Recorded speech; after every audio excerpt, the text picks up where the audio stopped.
Hey everyone, how you doing? I'm Dan Snow, I'm back. I've just spent a month in the Yukon. Just spent a month totally out of signal, and it's good to be back here. I'm back in London now. I'm going to be spending some time in Europe for the next few months. Lots of exciting stuff coming up though. How you all doing? Good to have you back, everybody. It's great to be back. Thank you for all the hearts. Long time no Dan, that's right.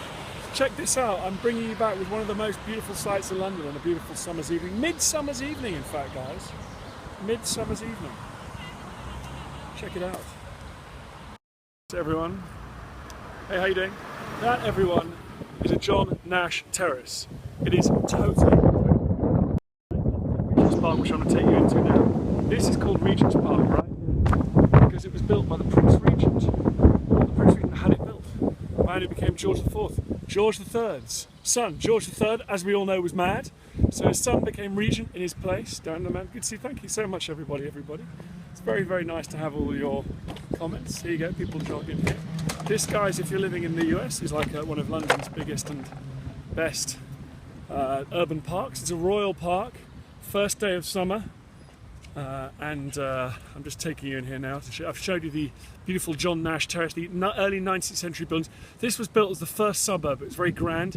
Okay, let me take you through the story. Let me take you through the story here, right? How you all doing, everybody? This was a monastery up until Henry VIII dissolved the monasteries in the 16th century. Then this land became royal parkland. Obviously, the king stole it all off the church. Well, took it off the church, let's not get too political. And it became royal parkland, which it has remained nearly, should I be in Stonehenge? Yeah, I should. Check this out. Boom. That's what I'm talking about, everybody. And you know what, even though we're in the heart of London, one of the most busiest, craziest cities, this is how quiet and peaceful things can get on a perfect day like this. Check it out. Yep, liberated it from the church. The VI then turned it into this beautiful sort of park, and round the edges he built some of the most expensive, what are now the most expensive properties in the UK. And it's, you know, this park is unusual. It's kind of almost French, I've got to say. Check this out. It's like being in Paris, this park. British parks tend to be a bit more wild. I love Tata. British parks tend to be a bit more wild. This one is almost a little bit more French. So then we're going to go down here and Tampa here, good to see you in Tampa, buddy. I might be coming to Tampa this winter, so let me know where's good to go. It does remind you of the Tuileries, exactly. It's a little bit like being in Paris. And this is where all the cyclists come and nail it around the edge of this park, guys. In the First World War, look at that, there's the terrace there, looking down there. See those beautiful buildings down there. John Nash Terraces. The idea that George IV was going to make a beautiful, and there's some more down there. You see these cream-coloured buildings there. Obviously ugly tower blocks, but look at these beautiful cream colours down there. There you go. Let's go for a little stroll down there.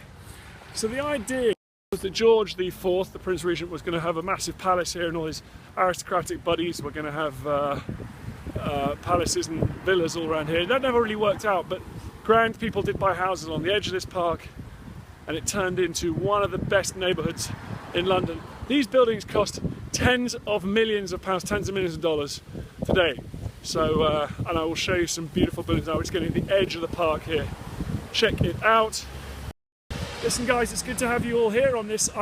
Check out my podcast. There's a new one on Stonehenge and the Solstice now on iTunes. It's available to download today.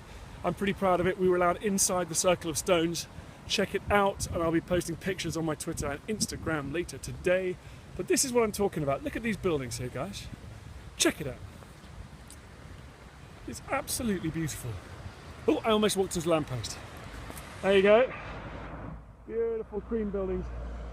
Absolutely iconic. And there's more down there, you see, stretching off down that east side of the park. And there's the park there. I've got to say, this is one of the finest views in London we're looking at now. So, join me for the rest of the summer, follow me, get involved here, because I'm going to be doing some excellent stuff.